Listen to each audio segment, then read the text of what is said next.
Welcome to the San Diego Spotlight, where we shine the light on business leaders around San Diego County.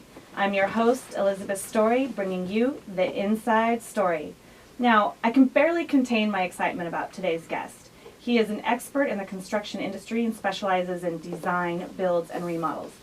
The reason I'm so excited about him is because I have both personal and professional experience with construction and contractors, and it really is not for the faint of heart. There are many moving pieces and details and costs that are difficult to keep track of, and it's important to work with an honest and reliable industry leader. So, without further ado, I'd like to introduce you to Gregg Cantor from Murray Lampert Design, Build, and Remodel. Welcome to the show, Gregg. Welcome, or thank you. Thank you for welcoming me as well. Also joining us in the studio today is Kim Morrison from Morning Drive Show host, and she's also with 105.7 Max FM, and she's official spokeswoman for the Murray Lampert Design, Build, and Remodel for the past 4 months. Welcome to the show, Kim. Thank you. Thank you. All right, so before we get into all the particulars about your business, I'd like to let our listeners know a little bit more about you. Can you tell us where are you from and what inspired you to become a general contractor? Well, I'm from San Diego. I'm a native, so there's not a lot of us left, I don't think. I don't think so. But and I just always liked working with my hands. When I was a little kid, I would take the doorknobs off my grandma's doors and put them back on. So that's kind of how I started out being mechanical. But what happened is my grandfather really didn't encourage me to be in the business. And one day I just went to him and said, you know, I want to get into the business. I'll work for free and I'll work part-time somewhere else to make ends meet. And when you think that I'm worthy of a salary, then you can decide what to pay me. And Wow. That's when it started. That was like in 1982. You worked for free for your grandfather. That's pretty impressive. Well, actually it wasn't very long because I was taking on jobs right away. Oh, okay. So you know how to use a hammer. Yes. Is what you're saying. Yes, I do. Now, how'd your grandmother feel about you taking the doorknobs off, by the way? She thought it was great. All right, so now, and let's back up and let our listeners know, Murray Lampert, you are Gregg Cantor. The company is Murray Right. Lampert, but Murray Lampert is your grandfather. That's correct. So it's my mom's father, and he started the business with my grandmother in 1975, actually out of an apartment.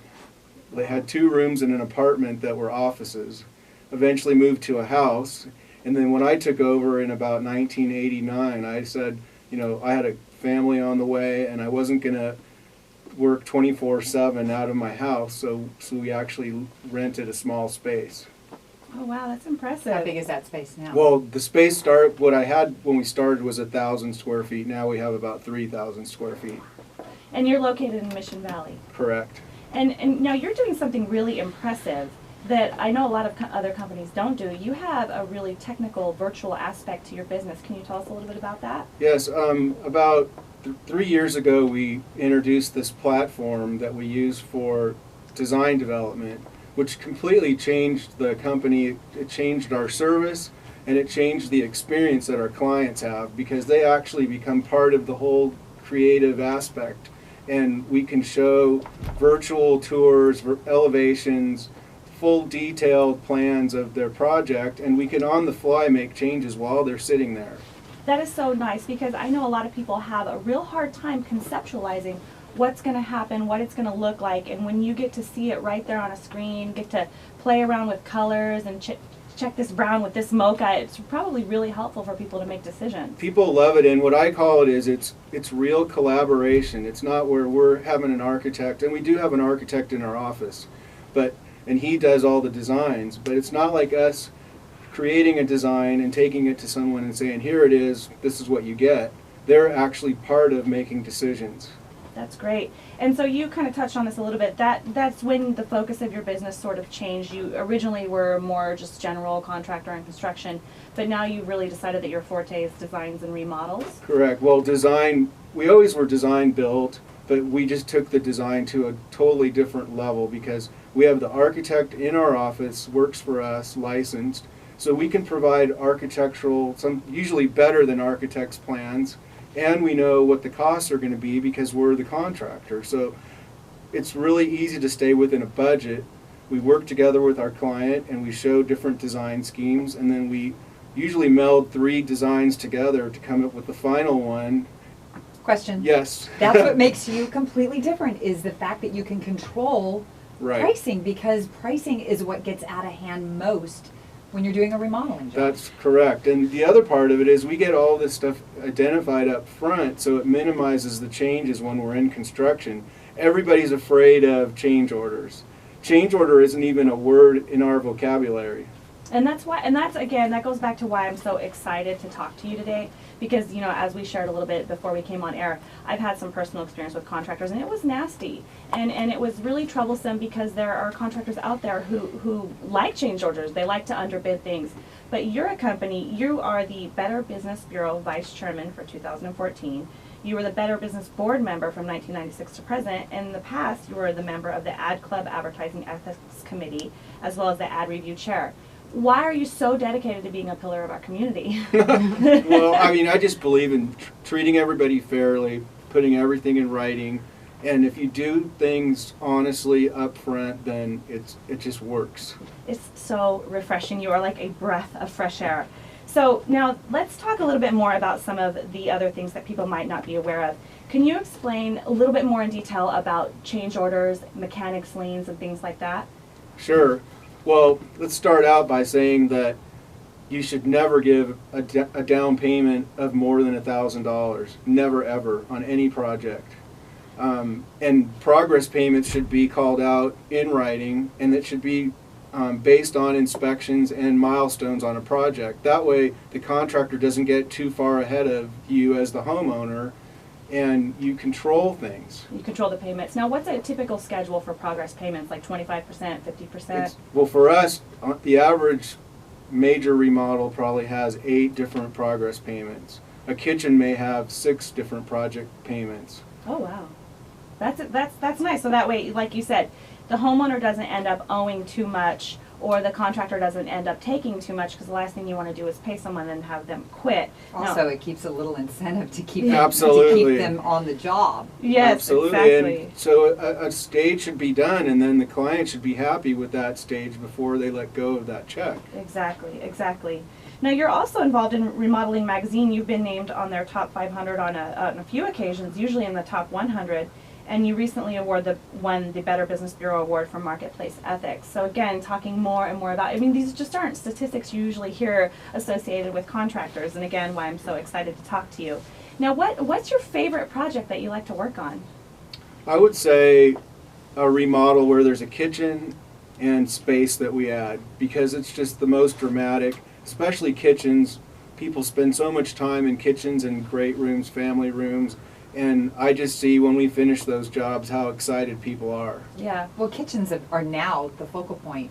And if you've lived in your home for 20 or 30 years, they weren't designed that way. Right. And now that's what we want.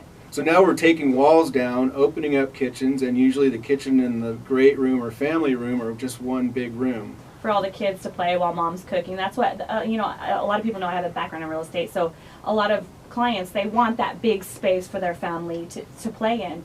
And also, a lot of listeners may already know this, but redoing your kitchen is one of the biggest value adds to your home, as well as the single biggest value add to your home is adding square feet. Right. So for people who want more space, And it's a great bathrooms are investment. good. I mean, to either remodel or add a bathroom is a good value too. Right. I want to back up for a second and cover change orders, because there's a couple different types of change orders that can happen on a job, generally speaking. And So this is in the process In the of process. remodeling, when you want to shift. right. I will say this, that a lot of companies use that as a profit center to write a change order. And the clients are kind of held hostage, because if they don't sign it, it stops work.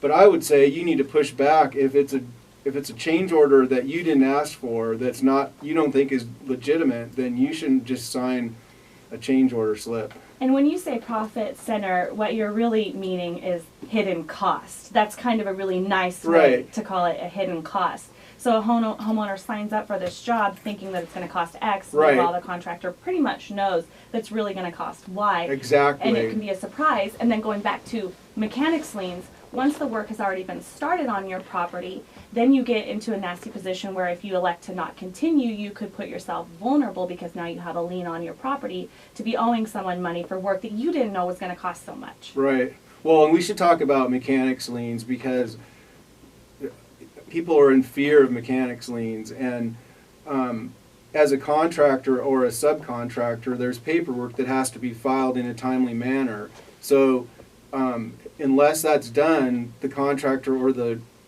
trade partner or whoever doesn't have lien rights. So the easiest way to protect yourself is ask for lien releases at each stage, or by the end of the job to provide all the lien releases so that you know that everybody's been paid. How do you know to do all this stuff? I mean, as somebody coming in, remodeling their house, I mean, we don't know about all these things. Well, and that's why I think if the contractor doesn't discuss these things with you and explain the whole process, that's why I work so hard to educate people, even if they don't go with us, and why I write articles and blog posts to explain the tips and all the steps so that somebody doesn't get ripped off. Maybe that's why 40 years. Maybe that's why you've got 40 years under your belt in this business and you've lasted as long as you have. Well, Because that whole reputation thing, reputation matters. Goes Right. back to that.